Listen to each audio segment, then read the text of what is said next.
नमस्ते आप सबको।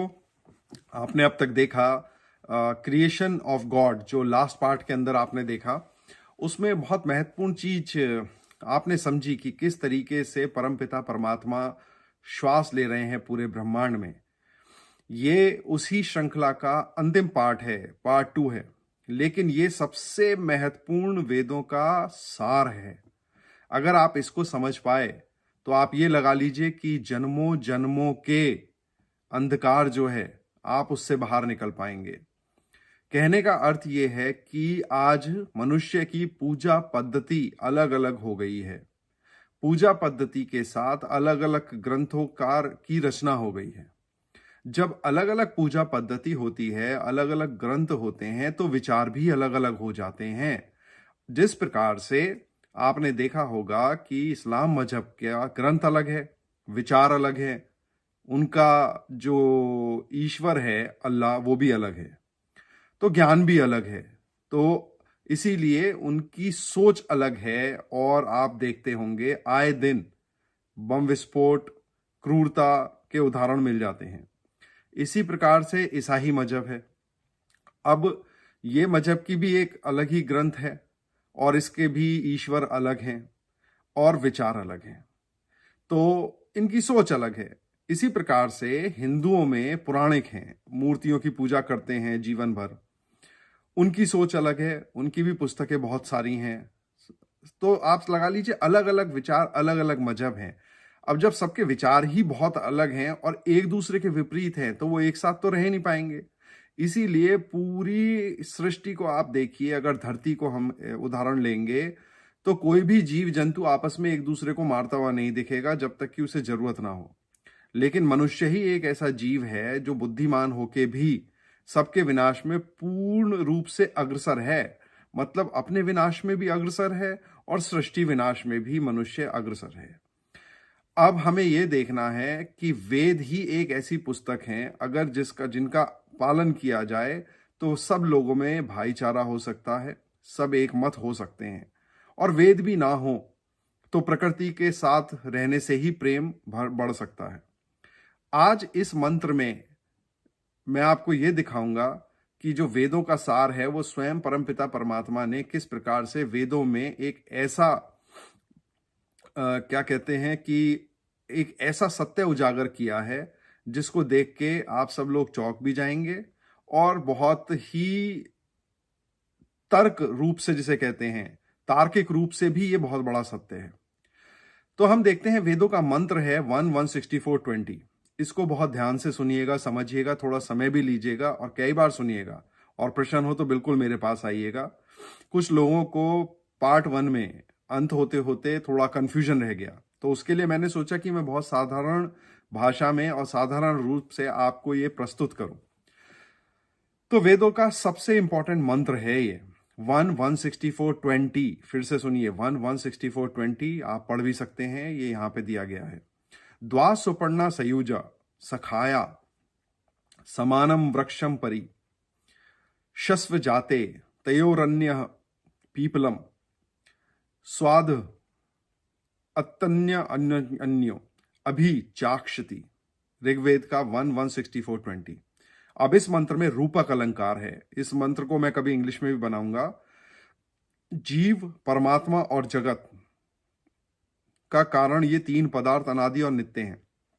तो इस मंत्र में क्लियरली कहा गया है कि तीन चीजें, जो तीन पदार्थ हैं, जिसमें कहा गया है गॉड, जनरेटर, ऑपरेटर, डिस्ट्रॉयर, ठीक है, जिन्होंने पूरे ब्रह्मांड की रचना करी, और सोल जो आत्मा है, और प्रकृति जो प्राइमोर्डियल मैटर है, जिससे ये सारी चीजें जो आप देखते हैं, आपका घर, ये शरीर, ये सब कुछ बना, ये नित्य मतलब इटर्नल हैं। ये ना तो जन्म लेती हैं और ना ही ये मरती हैं, ठीक है। तो जो चीज, ये तीन चीजें ना तो जन्म लेती हैं और ना ही कभी मरती हैं, ये सदैव हैं, चली आ रही हैं। अब इसको ध्यान से समझने की जरूरत है। जैसे आपने देखा, आप देख सकते हैं एट्रीब्यूट ऑफ गॉड क्या है, ईश्वर के गुण क्या हैं। ओमनीपोटेंट है, सर्वशक्तिमान है। सर्वशक्तिमान होने का अर्थ यह है कि उस ईश्वर को किसी भी चीज की जरूरत नहीं है, ना ही तो दूसरे ईश्वर की जरूरत है, कि अपने कार्य को करने की। जैसे आपने देखा होगा कुरान में अल्लाह मियाँ जो हैं दूतों को भेजते हैं ज्ञान देने के लिए। तो हमारा वेदों का ईश्वर का ये सब काम नहीं है, वो तो सर्वशक्तिमान है, कुछ भी करने योग्य है, कुछ भी कर सकता है। इस पूरे ब्रह्मांड को वैदिक ईश्वर ने बनाया है, अर्थात ओम जिसे कहते हैं उस ईश्वर ने बनाया है। ठीक है, तो उसके लिए कोई दूसरा ईश्वर नहीं है। अब जैसे हमारे हिंदू भाई बहन हैं, इतने सारे ईश्वर बना दिए हैं, इधर उधर माथा पीटते रहते हैं। कभी सोचते हैं कि सीटी लग जाए प्रेशर कुकर में, बच्चों की नौकरी लग जाए। तो जो वैदिक ईश्वर है उसको किसी भी दूसरे तीसरे ईश्वर की जरूरत नहीं है, एक ही सर्वशक्तिमान ईश्वर है, क्योंकि पूरे ब्रह्मांड में है। दूसरा गुण क्या है? ओमनिशिएंट, सर्वज्ञ है, अर्थात सब चीजों का ज्ञान है उस ईश्वर को। उसको उसके अंदर कुछ भी ऊंच नीच इस तरीके की भावना नहीं है। ज्ञान अर्थात पूरे ब्रह्मांड को बनाने का ज्ञान है। इसीलिए आपने देखा कि किस तरीके से आज भी अलग अलग जो आपकी गैलेक्सीज हैं उनमें ग्रह प्लैनेट बनते रहते हैं, टूटते रहते हैं, विस्फोट होते रहते हैं। सब चीजें अपनी कक्षा में है, सूर्य अपनी कक्षा में है, चंद्र अपनी कक्षा में है, धरती अपनी कक्षा में है। तो हर चीज अपनी ही अपनी कक्षा के अंदर है। इसको बनाने वाला परमपिता परमात्मा जो सर्वज्ञानी है, इसीलिए उसको ओमनिशिएंट कहा गया है।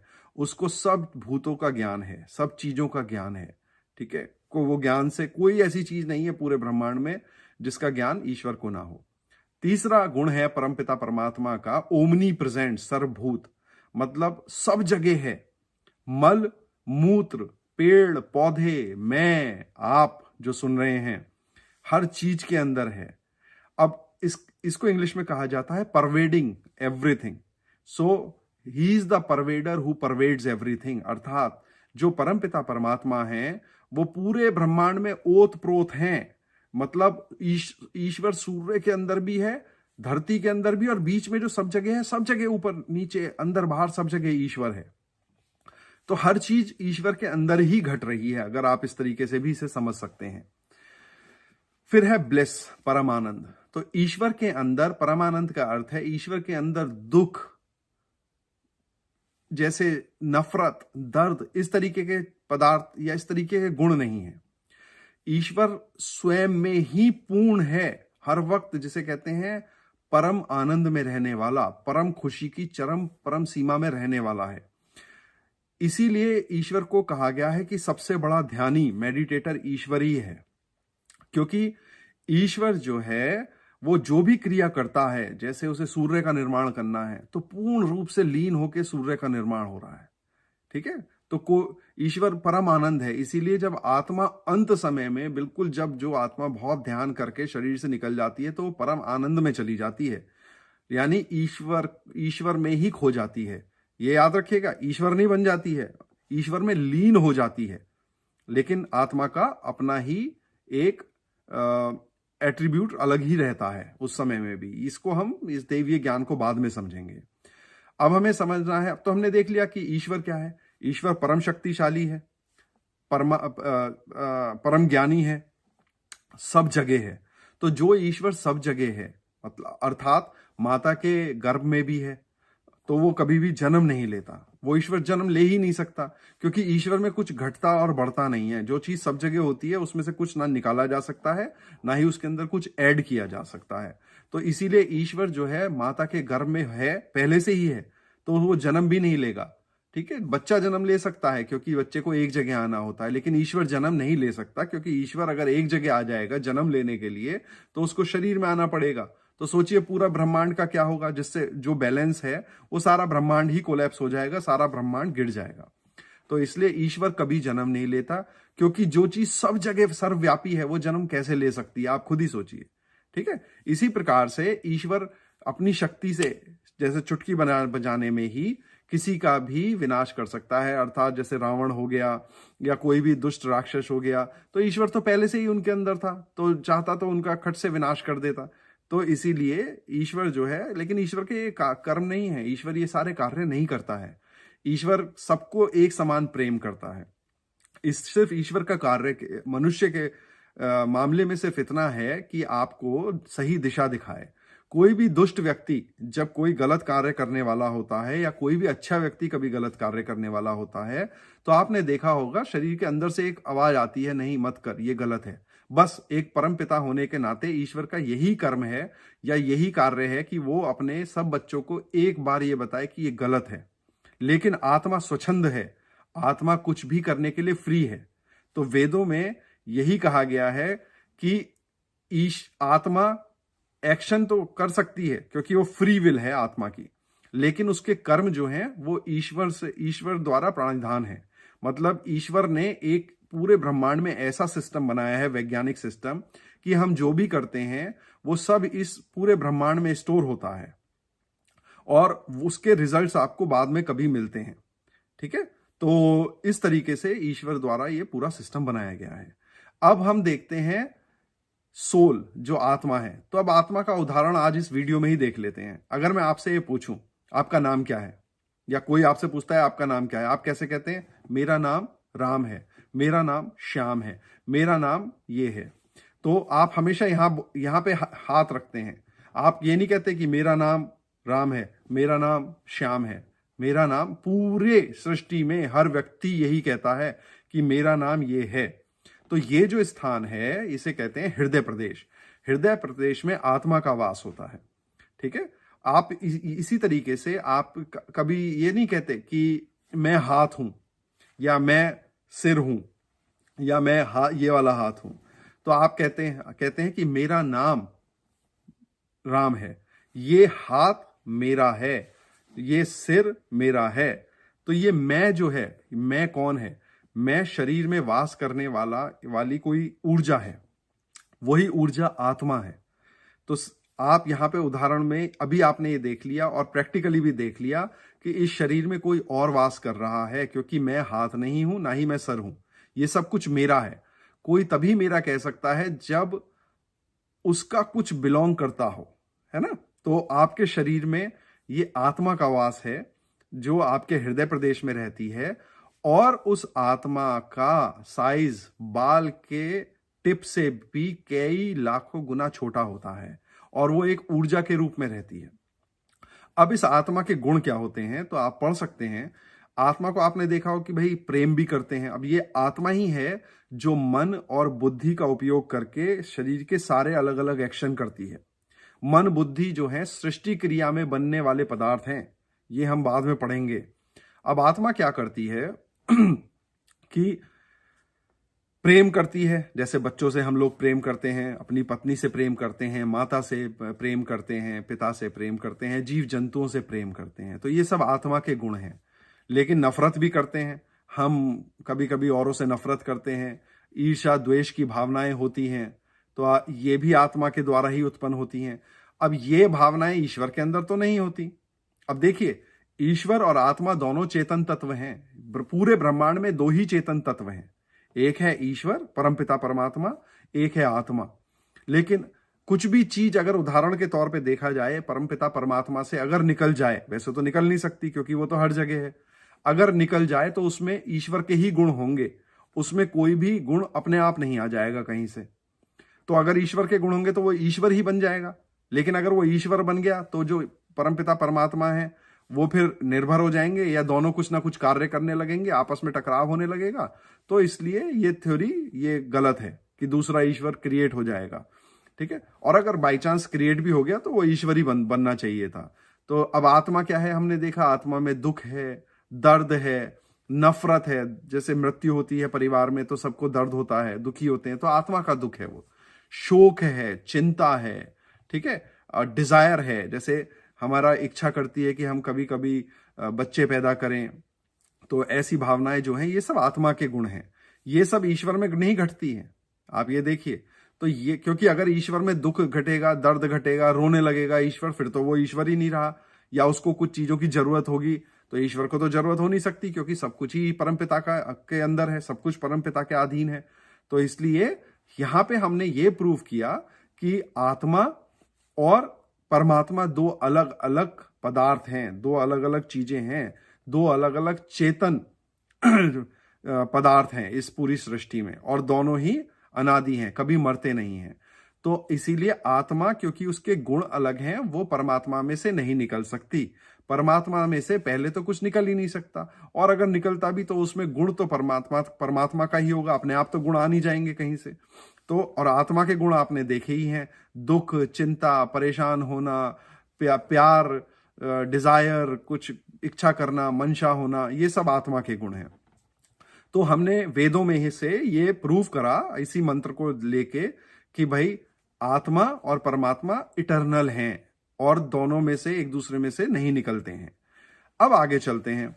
अब प्रश्न क्या उठ सकता है कि दूसरा प्रश्न ये उठ सकता है कि आप जैसे सोल हो गया और प्रकृति हो गई, तो भाई सोल और प्रकृति में क्या हो सकता है?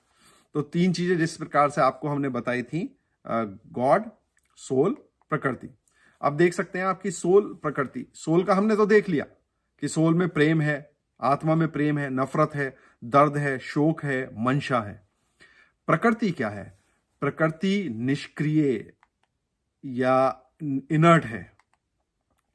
तो इनर्ट मतलब निष्क्रिय, जिसका कुछ भी स्वयं ना कर सके, उसके अंदर स्वयं बुद्धि नहीं है, चेतन तत्व नहीं है। तो होता क्या है, जैसे मैंने आपको समझाया, सृष्टि के आरंभ में कुछ भी नहीं है, एटम नहीं है, सब एटॉमिक पार्टिकल नहीं है, परमाणु नहीं है, इवन ध्वनि नहीं है, वाइब्रेशन नहीं है, समय भी शुरू नहीं हुआ है। तो जो पदार्थ सृष्टि के शुरू में होता है उसको क्या कहते हैं? Primordial matter. वो एक ऐसा पदार्थ है जो सब जगह फैला हुआ है, ईश्वर के अंदर ही फैला हुआ है। और आत्माएं भी उस समय फैली हुई होती हैं जब कुछ भी नहीं बना होता, छोटे छोटे पिंड होते हैं, वो सारे ब्रह्मांड में फैले हुए होते हैं। इसीलिए मैंने कोशिश करी है आपको दिखाने की, इमेज के साथ आप देख सकते हैं, थोड़ा विजुअलाइज कर सकते हैं।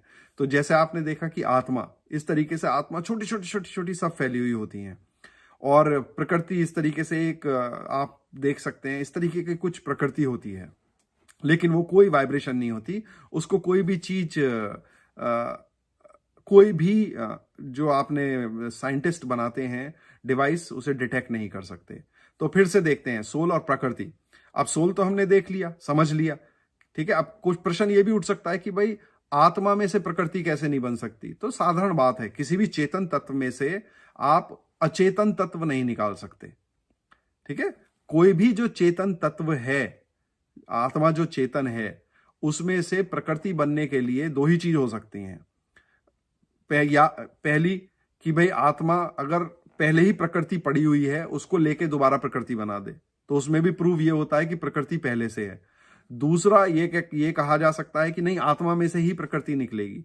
तो भाई आत्मा में से अगर प्रकृति निकलेगी तो कैसे निकलेगी? क्योंकि आत्मा तो चेतन तत्व है, उसमें तो कुछ है ही नहीं इस तरीके का, ऊर्जा है वो एक। ऊर्जा अपने आप तो प्रकृति नहीं बना सकती, राइट। ऊर्जा तभी प्रकृति बना सकती है जब उसको पहले से ही प्रकृति हो और उसको वो कन्वर्ट कर दे। तो इसलिए, और ऊपर से अगर आप दोनों के गुण देखेंगे तो डिफरेंट है। प्रकृति के अंदर ना ही तो प्रेम है, ना नफरत है, ना दर्द है, शोक है, ना मंशा है। प्रकृति बिल्कुल निष्क्रिय है, मतलब उसके अंदर कुछ भी नहीं है, वो ऐसे ही पड़ी रहती है जब तक उसके ऊपर कोई एक्शन ना हो। इसको इसी प्रकार से समझिए जैसे एक लोहा पड़ा हुआ है।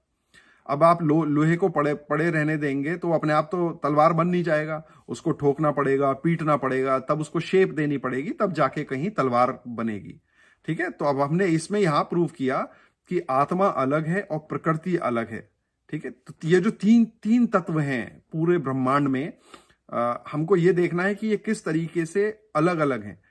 इसी प्रकार से प्रकृति को आप देखेंगे तो प्रकृति का भी जन्म नहीं होता, प्रकृति ट्रांसफॉर्म होती है। जैसे पढ़ा होगा law of conservation of energy जो होती है, कि आप एक ऊर्जा को दूसरे में कन्वर्ट कर सकते हैं, कभी भी विनाश नहीं कर सकते। तो यही सिद्धांत परमपिता परमात्मा का है। परमपिता परमात्मा क्या करते हैं, सृष्टि के आरंभ में ये सब प्रकृति को लेके ये सब की रचना करते हैं, अलग अलग ग्रह की, पेड़ पौधे, ये सब, जिससे कि अलग अलग जो आत्माएं हैं वो शरीर में आए और अपना जीवन व्यतीत कर सकें। इस पे बहुत सारे प्रश्न हैं, वो बाद में हम देखेंगे। तो हमने ये देख लिया कि भाई आत्मा और प्रकृति कैसे अलग अलग हैं। अब आत्मा में से प्रकृति क्यों नहीं निकल सकती? अब प्रकृति में से प्रश्न उठता है कि आत्मा कैसे निकल जाएगी? तो बहुत साधारण है, जो निष्क्रिय चीज है वो कभी भी चेतन तत्व को जन्म नहीं दे सकती। समझ गए आप? तो निष्क्रिय जो चीज है वो कभी भी चेतन तत्व को या आत्मा को जन्म नहीं दे सकती। उसके बाद अब देखते हैं कि ईश्वर और प्रकृति। तो ईश्वर आपने देखा कि ईश्वर चेतन है, सर्वशक्तिमान है, ओमनिशेंट, ओमनीप्रेजेंट, ओमनीपोटेंट, ब्लिस है। अब प्रकृति फिर निष्क्रिय है, तो सेम लॉजिक यहां पे भी अप्लाई होता है। तो अब जो परमपिता परमात्मा है उनमें से प्रकृति कैसे निकल जाएगी? खुद ही सोचिए। कोई कहेगा नहीं नहीं, ईश्वर तो सर्वशक्तिमान है, सर्वशक्तिमान है तो ईश्वर प्रकृति बनाना चाहिए। लेकिन भाई सर्वशक्तिमान का मतलब ये नहीं होता है कि आप अपने ही विरुद्ध कुछ काम करेंगे। क्या ईश्वर दूसरा ईश्वर बना सकता है? नहीं बना सकता, क्योंकि फिर ईश्वर ईश्वर नहीं रहेगा। तो ईश्वर कभी भी ऐसा कार्य नहीं कर सकता जो स्वयं उसकी जो गुण है उसके ही विपरीत हो। ठीक है, तो अगर हम ये भी सोचें कि ईश्वर कैसे बना सकता है प्रकृति को, ठीक है, आत्मा तो नहीं बना सकती, लेकिन चलिए ईश्वर क्यों नहीं बना सकता? ईश्वर को बनाने के अब फिर से वही दो पॉइंट हो सकते हैं इसमें। ईश्वर खुद अपने में से कैसे बनाएगा? अपने ईश्वर के अंदर तो प्रकृति है, ईश्वर के अंदर तो प्रकृति का गुण नहीं है। ईश्वर तो चेतन तत्व है, उसके अंदर कोई भी अचेतन तत्व नहीं है। जैसे प्रकृति निष्क्रिय तत्व ईश्वर के अंदर नहीं है स्वयं का, तो इसलिए वो कहीं से बना नहीं सकता। चेतन तत्व में से कैसे निष्क्रिय तत्व निकल जाएगा? इनर्ट मरा हुआ तत्व कैसे निकल जाएगा? वो तो ईश्वर के अंदर नहीं है, क्योंकि ईश्वर तो परमानंद है, ब्लिस है। लेकिन दूसरा तरीका हो सकता है कि ईश्वर पहले से ही जो प्रकृति है उसको लेके फिर प्रकृति बना दे। तो इसमें भी यह प्रूव होता है कि भाई प्रकृति पहले से थी और फिर से प्रकृति बनी, अर्थात प्रकृति पहले से ही है, फिर उसका उपयोग करके ईश्वर ने ये पूरा जगत बनाया, पूरा ब्रह्मांड बनाया। तो हमने आज ये देखा कि किस प्रकार से परमपिता परमात्मा, आत्मा और प्रकृति जो है प्राइमोर्डियल मैटर, ये these three are eternal entities. तो हमेशा सदैव याद रखिए, खास तौर से जो हमारे हिंदू भाई बहन हैं जो सनातन धर्म का पालन करते हैं, कि हर मंदिर में आप जाएं, मंदिर में बैठें, मंदिर में जो आर्किटेक्चर होता है वो एक शांति देता है। वेदों में ये कहा गया है कि चित्र की पूजा ना करें, चरित्र की पूजा करें। अर्थात हम सबको जो राम कृष्ण अलग अलग जो हमारी ये मूर्तियां हैं, ब्रह्मा विष्णु महेश लक्ष्मी, इन सब के चरित्र की पूजा करनी चाहिए। अर्थात हमको उनके जैसा बनना चाहिए। तभी आप वीर पुरुष बनेंगे, तभी आप महान बनेंगे, बुद्धिमान बनेंगे, तभी आप चालाकियों से दूर हटेंगे, तभी आप ये जो ग्रुपबाजी है इनसे दूर हटके एक अच्छे समाज का निर्माण करेंगे। लेकिन हमारी समस्या क्या है कि हम चरित्र की पूजा ना करके चित्र की पूजा करते हैं। तो पूजा करने के सबसे गलत तरीके क्या हैं? जब आप किसी भी भोजन को ईश्वर पे चढ़ाते हैं तो वो पाप है। आप किसी भी भोजन को मूर्तियों पे चढ़ाते हैं तो पाप है, क्योंकि भाई परमपिता परमात्मा को तो खाने की जरूरत है नहीं। मूर्तियों के अंदर भी ईश्वर है ठीक है, मूर्तियों के अंदर भी ईश्वर है, लेकिन आपके अंदर भी ईश्वर है। और दो चेतन तत्व जो कि आपके अंदर हैं वो आपकी स्वयं की आत्मा है और परमपिता परमात्मा है। तो आप चेतन तत्व को ही ढूंढ सकता है। तो आप अपनी आत्मा के अंदर ही उस परमपिता परमात्मा को ढूंढ सकते हैं। जो सामने मूर्ति है आपके, वो तो उसके अंदर तो अपनी आत्मा है ही नहीं, और वो मनुष्य द्वारा कृत है, और उसके अंदर परमपिता परमात्मा है। पेड़ पौधों के अंदर भी परमपिता परमात्मा है, लेकिन आप तो वहां ढूंढ नहीं सकते, क्योंकि आपकी आत्मा तो आपके अंदर है। तो आपकी पद्धति ही गलत है पूजा करने की। आप ये देखिए, इसीलिए पूरे समाज का विनाश है। आप आपस में अपने में खुश रह सकते हैं कि आपको पैसा मिल गया, आपके बच्चों ने पेंटिंग सीख ली, आपके बच्चों ने ये कर लिया वो कर लिया, लेकिन ऐसा समाज कभी भी जीवित नहीं रहता। इसीलिए हिंदू समाज जो सोचिए अफगानिस्तान ईरान से लेके इधर सुमात्रा जावा इंडोनेशिया तक था, आज उनका अपना देश ही नहीं है। हिंदुओं का कोई भी अपना देश नहीं है जिसे वो खुद स्वयं का देश कह सकें, क्योंकि आप जो हैं अपने धर्म से बहुत दूर हट चुके हैं। आपको अपने धर्म का कोई ज्ञान ही नहीं है। आपके अंदर एक अहंकार की इतनी तीव्र भावना है जो आप सोच ही नहीं सकते हैं। अहंकार ऐसा नहीं होता है कि अगर आपने 50 जनों के साथ आप घुट बैठ रहे हैं बहुत अच्छी बात है। अहंकार होता है जब आपको ज्ञान ना हो, उसके बाद भी अपने आप को आप ज्ञानी समझें, उसको अहंकार कहते हैं। तो इसीलिए आगे से जब आप कभी भी किसी मूर्ति के सामने जाएं तो याद रखिएगा कि ईश्वर तो आपके अंदर है, फिर भी आप उस मूर्ति को पूज रहे हैं और उसे भोजन दे रहे हैं जो भोजन खा नहीं सकती। इसीलिए हिंदुओं में सबसे ज्यादा करप्शन है क्योंकि बच्चों को बचपन से वो मूर्तियों को भोजन खिलाना सिखाते हैं, पैसे चढ़ाना सिखाते हैं, फूल चढ़ाना सिखाते हैं। आप सोचिए, सब कॉन्शियस माइंड में ऐसे छोटे बच्चे को बड़े होने तक ये रहता है कि भाई किसी को उसको कुछ दे दूंगा तो कार्य हो जाएगा। तो आपने एक किस्म से रिश्वत देना सिखा दिया, करप्शन बचपन से ही बच्चे को सिखा दिया। तो आप खुद ही सोचिए, वो मूर्ति ना तो खा सकती है ना पी सकती है, हाँ, लेकिन भगवान राम और कृष्ण के उसी मूर्ति के सामने अगर आप बैठ के ये कहेंगे कि हे परमपिता परमात्मा, मैं स्वयं कृष्ण जैसा बनूं, ऐसा वीर बनूं, ऐसे सुदर्शन चक्र का इन्वेंशन करूं जो मन की गति से चलता हो, जो मन से जनरेट होता हो, जो मन से कनेक्टेड हो, मैं राम जैसा वीर बनूं, मैं दुष्टों का संहार करूं। तो ऐसे अगर आप पूजा करेंगे, आप चरित्र की पूजा करेंगे, तो आप सही में पूजा कर रहे हैं और वो पूजा सुनी भी जाएगी। लेकिन आप चित्र की पूजा कर रहे हैं तो आप सोचिए, आपके अंदर गुण भी वैसे ही आएंगे जो कि अवगुण ही आएंगे। तो यहीं पे हम इसको पूर्ण विराम देते हैं। आशा करता हूं कि आप लोग अच्छी तरह समझ पाए होंगे कि वेदों में, और ये जो सबसे शक्तिशाली मंत्र है कि वेदों में 3 चीजें हैं, परमपिता परमात्मा, आत्मा और प्रकृति, जो सदैव हैं, जो कभी ना नष्ट होती हैं ना जन्म लेती हैं।